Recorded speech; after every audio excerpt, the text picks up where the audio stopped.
Bonjour, bonsoir, ça dépend. Yangonga Obokota la biso, Bisika Bozwami. Naye ko présenter bino émission na biso Yasika, Oyo ezali témoignage autrement dit Bitatoli. Nanga wa bino simple servante Flore Binanga. Oyo bilili ezwami na ingénieur Olivier Amoli. Et réalisation émission na biso Ozwami na studio Amnic Pro. Témoignage ezali nini. So publier bas spot na biso na bas réseaux sociaux. Les gens ont posé beaucoup de questions. Alors on a le droit de vous répondre. Témoignage, ezali, l'expérience que l'homme a vécue de soi-même, où il a le droit de témoigner dans les biens ou dans les mauvais. Témoignage, c'est un événement que l'homme ne peut pas se contredire. Témoignage, ezali, likambu oyo mona. Témoignage, ezali, likambu oyo. Yo zalaki peut-être moyoka mutaye abeteli yo lisolo ezalaki boye elekaki boye basalaki boye. Témoignage ezali sika oyo yo kendaka peut-être ozalaka na kati ya ignorance pratique moko elekanaka na misu na yo mais tu ne savais pas qu'est-ce qui se passe. Ça fait partie à témoignage. Un jour tu peux rester et puis ozo réfléchir et sika moko na kendaka songolo namonaka mama wana bimaka asimbaka eloko boye asalaka eloko boye nde eloko ebandi kozongisa yo kati na yo moko yango nde eza litatoli. Témoignage eza nini? Famille peut-être ezwaka décision moko mpona yo oyo yo moko na kati ya bomoto ozo kose retrouver ke nayebi eloko te. Moto moko akoselaka yo likambo, moto moko amemaka kombo na yo bisika moko songolo. Et réaction est pour ça, après les gens ont témoigné que les alaki kutu a tel mutakenda qui n'a kombo na place moko songolo. Témoignage c'est ça nini? Oyo yo moko mutu. Ovandi na kata bomo ina yo. Oleka na likambo nini papa? Oleka na likambo nini maman? Oleka na likambo nini ndeko? Ça fait partie à témoignage ya vie ya mutu. Nde likambo ya motuya oyo émission témoignage eyeli bino na Congo yote mujima. Témoignage.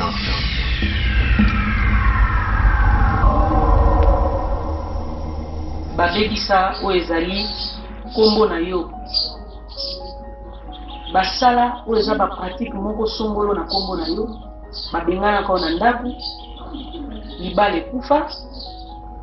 Opasa ba moma moko ozanga te sika kovanda. Ba emiliaka yo. Bisiko zalaka kokende ba emiliaka yo. Téléphone soki ezolela ba monika kombo na ba yambaka te. Okenda kotika muninga moko boya longola zeli. Na église kutu bapesa okombo se wana lataka le sang de Jésus. Bapesa okombo se wana alataka jipa bleu. Musala esilaka yo.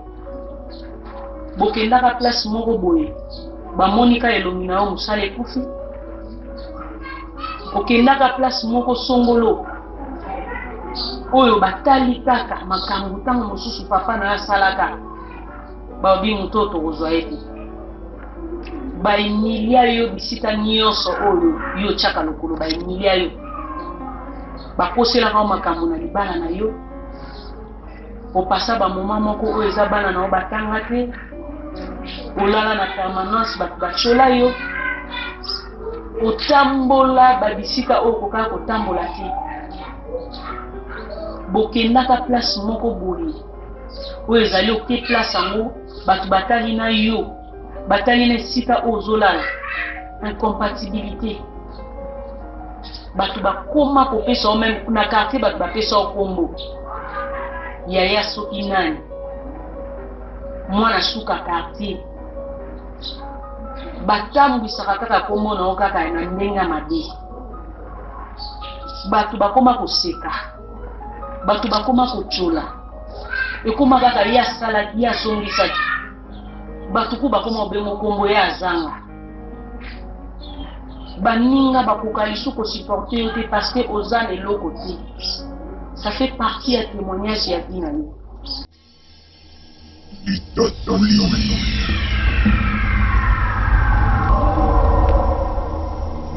Témoignage autre, l'homme doit témoigner dans sa propre vie, dans les biens ou dans les mauvais.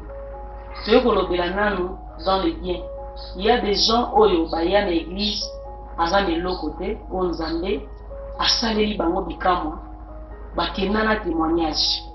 Donc abongi muto azaki désespéré aye na kati etonga nzambe asali bolamu mais akoka kotatola te. Eza na bato ebele oyo bakenda na batémoignage na bango suite ya motema mabe te, mais akenda na témoignage suite ya soni ao demeurer peut-être na kati église mais il n'arrive pas à témoigner pour la soni. Mais ndeko na ye ko encourager lelo Bible bi na biso soki nzambe alobi soki oyoki ye soni ye pa ko soni.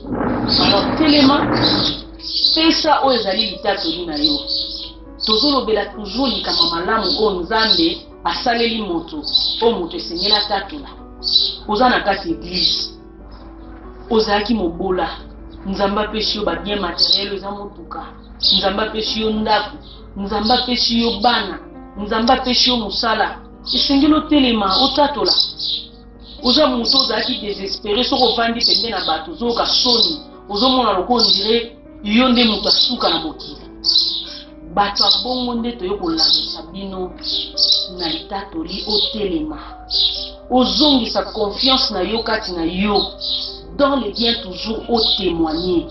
Au témoignage eza eloko ya kitoko mpona biso bana nzambe. Témoignage eza eloko ya kitoko oyo mutu yo moko koki kobunda na conscience na yo te.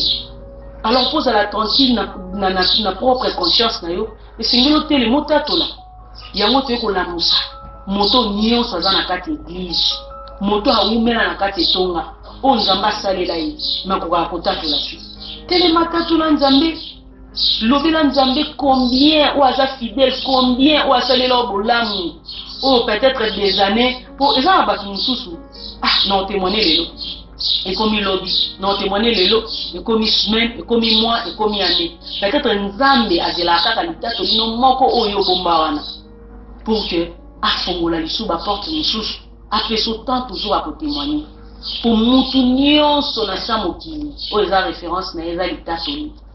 Tout le monde a droit de témoigner. Mutu nyonso esengeli atatola. Même mwana mokie azaka na esengo ya koloba kutu papa pesinga eloko azwi makasi osenga merci.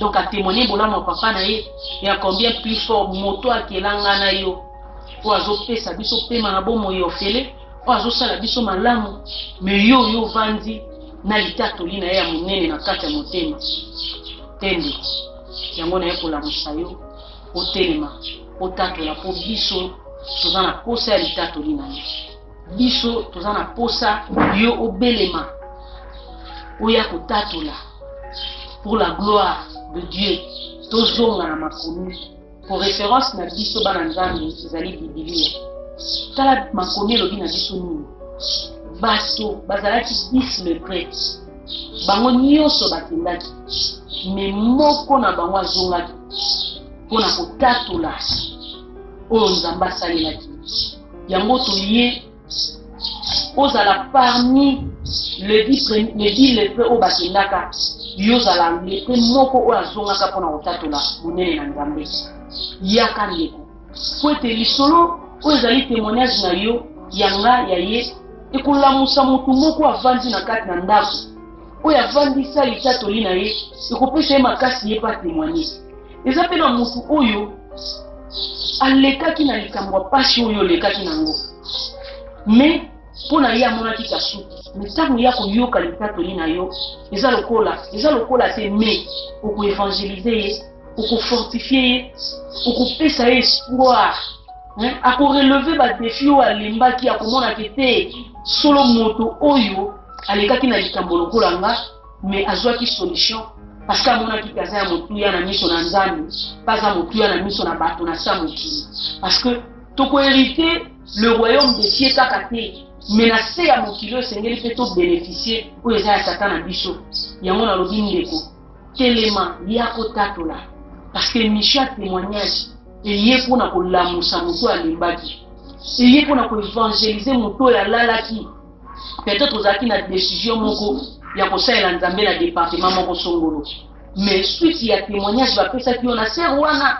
soko koti peut-être département oyo yenda découragé kabati eza likambo oyo yoka ntango yo kozwa décision na yo olobi non ngana ye na relever eloko oyo nalembaki pola pesinga makasi eza litatolia monene eza litatolia monene kotatola oyo ezali bolamu oyo mutu na samokila tateli asaleli yo pe oyo nzambe asaleli yo eza ya motuya yango tozoloba dans les biens et dans les mauvais nous les enfants de Dieu nous avons droit de témoigner la grandeur.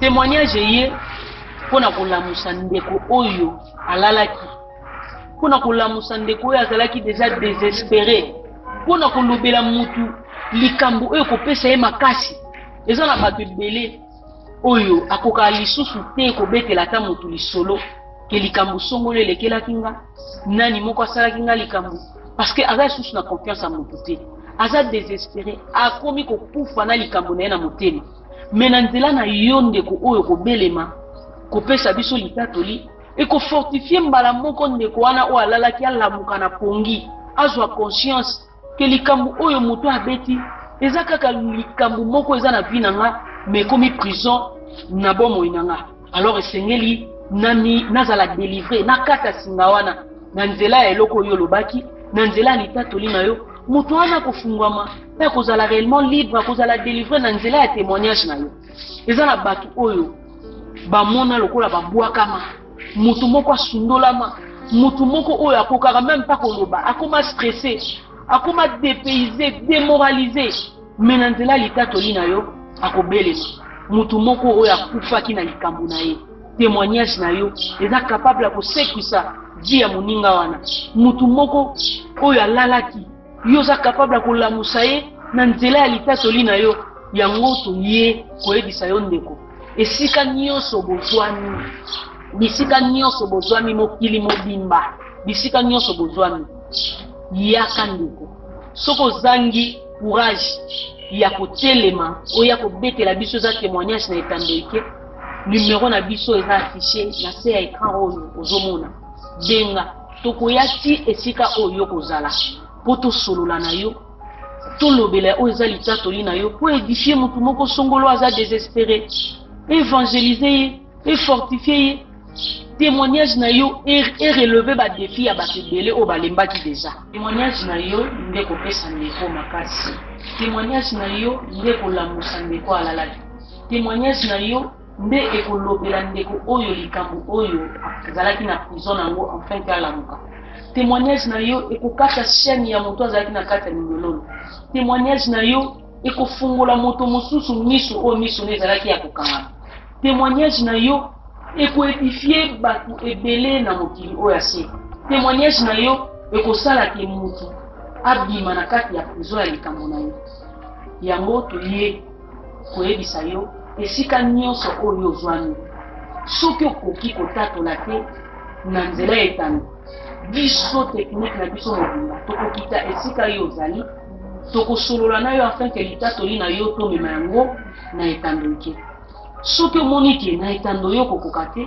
biso tokoya tosololi na yo toye kopartage yango na mokili mobimba enfin ke témoignage na yo wana édifie moto moko oyo akangamaki akangolama moto wana azala délivré moto wana azala évangélisé po ete témoignage moko ekoko kangola mokili mobimba témoignage moko ekoko libéré bato ebele yango toye kolobela moto moko songolo oyo akangamaki afungola moto mosusu oyo alembaki apesa moninga mosusu makasi oyo azalaki désespéré azongisa espoir na ndeko oyo atardaki espoir nde litatoli oyo ezali ya motuya na vie ya moto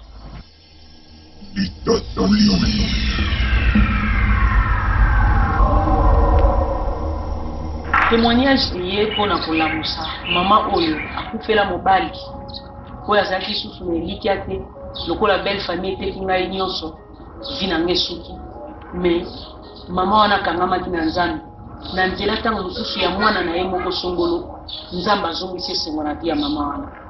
Témoignage eza nini?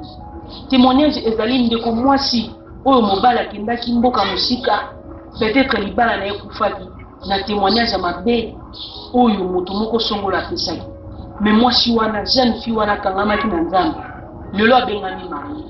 Lelo étudiant moko azwaki refus na université, mais na nzela ya kokangama na nzambe wana, nzambe apesi étudiant wana makasi, akotisi recours na ye et que azwi oyo ezali eyano, a continuer oyo ezali kelasi na ye, pe lelo abimi licencié. Tozolobela témoignage eza na ndeko moko oyo avandaki na kati ya libala na ye, azalaki stérile au temps des années, o belle famille ezwaki même décision babimisa ye na ndako, o mobali na ye si alembaki akomi koluka même bato ya libanda. Me nzambe wana na nzela kokangama, mwasi wana na nzela kokangama koluka elongi ya nzambe, asali mobali na ye bolamu ata mikolo mikie, mobali na ye change makanisi na nzela losambo, pe mwasi wana lelo asimbi bamapasa. Tozolobela témoignage nini? Eza na papa moko oyo bakoselaki ye makambo na kati na société, lelo se retrouver tango mosusu na prison, lelo se retrouver azozanga même esika kovanda société ezwi nyonso. Mais papa wana na mwasi na ye batie mabolongo na se, bataleli nzambe, lelo papa wana bapesi oyo koleka kutu oyo ya perdaki na kati na société, po nzambe wana justifie nyonso wana ezokokadre kaka na kati na témoignage. Lelo tozolobela témoignage eza nini? Eza na bandeko basi mosusu oyo tango mosusu ye moko na kati na ye avandi azoko mituna, nzambe pona nini situation na nga ezo persister, nzambe pona nini nga batu balingana nga te, nzambe pona nini nga vie na nga ezaka compliqué. Mais ndeko wana aperdaki espoir te, ndeko wana talaki oyo ezali yi na kati na ye azoloba, nzambe na yokaka batu batatolaka. Est-ce que ngai na koko za la témoignage te, nzambe na lingi na nzela libondo ina nga na za la témoignage ya ndeko moko songolo, et puis ndeko wana tiaki mabolongo na se a persévéraki, lelo nzamba tie lumière. Tozolobela oyo ezali ba couple mususu oyo ba se retrouver lelo, mwasi aza place mususu, mobala aza place mususu na situation ya kozanga oyo ezali moyen financier, mais batiaki mabolongo na bango na se, balelelaki nzambe, bazalaki ni malgré distance na bango, et lelo nzambe asangisi bango bakomi babayer pe babayeres. Tozolobela témoignage eza nini na bomo ya mutu mama? Témoignage eye pona mokili mobimba, pour que mutu moko oyo avandaki koto oyo avandaki kote kuna alamusa ndeko moko oyo azalaki déjà désespéré, ndeko moko azalaki déjà fatigué, il n'avait plus de l'espoir en elle, azalaki susu espoir te kati na ye. Mais atali oyo ndeko moko alobi, ye moko amizongisi palobi non nga mutu esengeli nasala nini, esengeli nazala na témoignage. Alors soko lingo ozala na témoignage, esengeli résultat ya témoignage na ezala mabolongo, fukama bondela na nzambe, lakisa nzambe situation moko te vivaka éternel, nga na ye na peshi yo nzambe likambo na nga mpo naza na posa témoignage. Nde oyo tozolobela témoignage.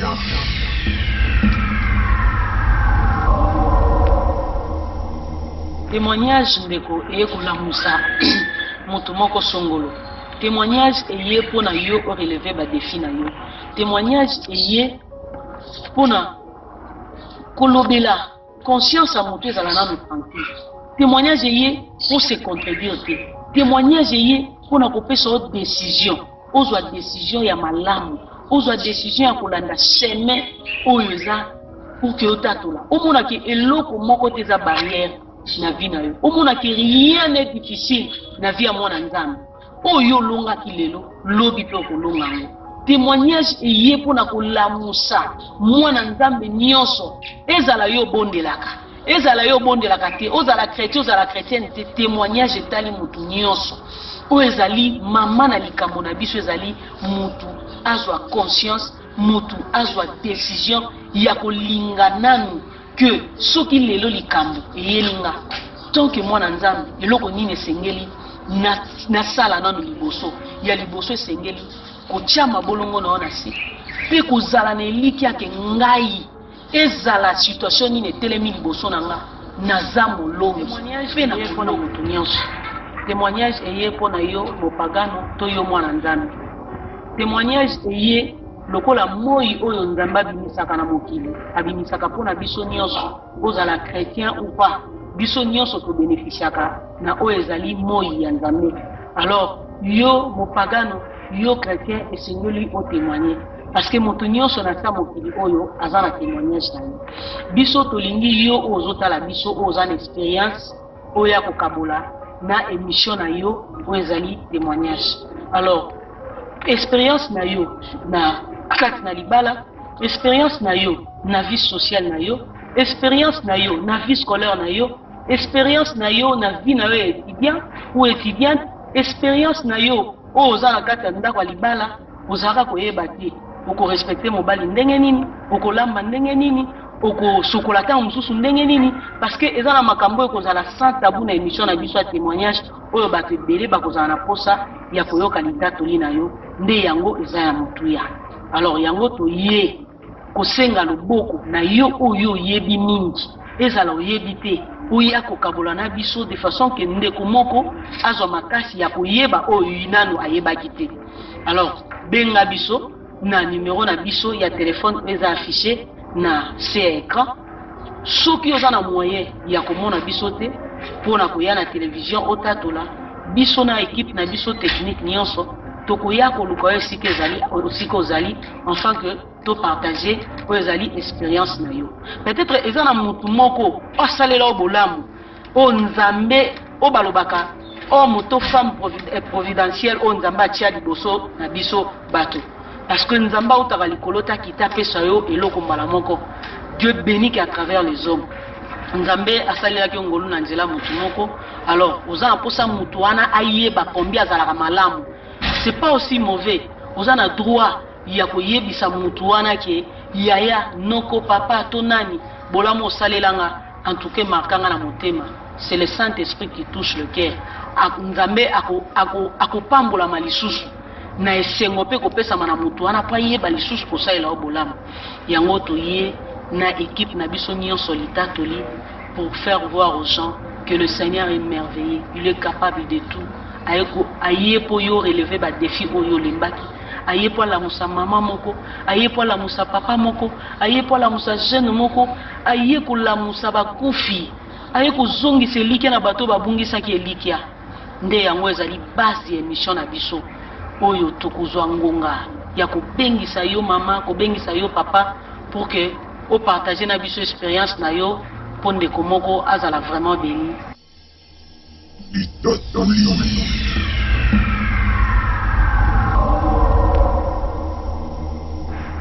Bible ebisi biso fo kozala reconnaissante na mutu oyo asaleli obolamu.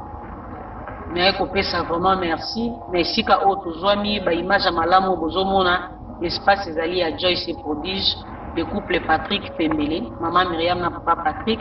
Topesi bango merci pour esika po bapesi biso pour na émission. Napesi merci na famille Binganga Mobimba. Napesi merci na papa na ngai ya molimo apôtre Silas Kayem Diab. Napesi merci na berger Dieudonné Chisola et sa femme. Napesi merci lisusu à mon mari, mon très cher mari, ou apesi nga permission ya kokuta na bino na etandoike. Napesi vraiment merci. De gros bisous à mes nièces et mes neveux, à tous mes enfants, je vous aime beaucoup. Je dis encore un grand merci à ingénieur Amounene, Olivier Amouli. Je dis merci honorable Sika Tumba. Merci beaucoup maman. Moi je suis à paix, Saradola à Talake. Merci beaucoup, beaucoup. L'équipe est là qui appelle non Potoya, Nakolozi. Merci beaucoup. Aïcha Mata, privé, Komena, famille Komena. Mindele, il y a 100 produits. Des bisous. Je dis merci beaucoup à mon pasteur, Papa Aaron Biolo, et à mon pasteur aussi, le pasteur Patrick Aouche. Merci beaucoup, pasteur Papi, Papa dans mon thème, la monnaie. Merci beaucoup, papa. Pour mingi, tous ces accords code na yo pour que l'émission que les sous liboso. Et sous merci na studio ya munene o babengi Amnic Pro yenda zo réaliser émission au mobile. En tout cas à tous mes amis de l'Europe, de Kinshasa, de partout, je vous aime beaucoup. Émission Nabino yango yo bo s'abonner massivement. En tout cas, vous allez vraiment décider. Je remercie beaucoup à mes très chers papa Olivier et maman Zolingimi. Napesi merci na ma belle-sœur chérie Clara. Napesi merci na Nadine, na Déborah, na Njikisa, tous mes belles-sœurs na Lingabino mingi makasi. Merci à mon grand frère Zagombila. Tozelaka yo yaya. Merci beaucoup na Aisha Mata na RL Comédie na Lingabino mingi. Merci Sandra Maya bon séjour na Kin Mwana Poto na pesi vraiment ba bisous. Merci beaucoup GG Christelle. Merci beaucoup tous. Elle a vraiment soutien na bino nyonso pour que l'émission na biso témoignage et que ndeli so boza tellement belé moya otanga ba kombo na bino nyonso ezate, mais je suis très reconnaissante na moto nyonso azo pesanga makasi pe mayele ya kotelema liboso na bino. Je vous dis un grand merci. Bye bye.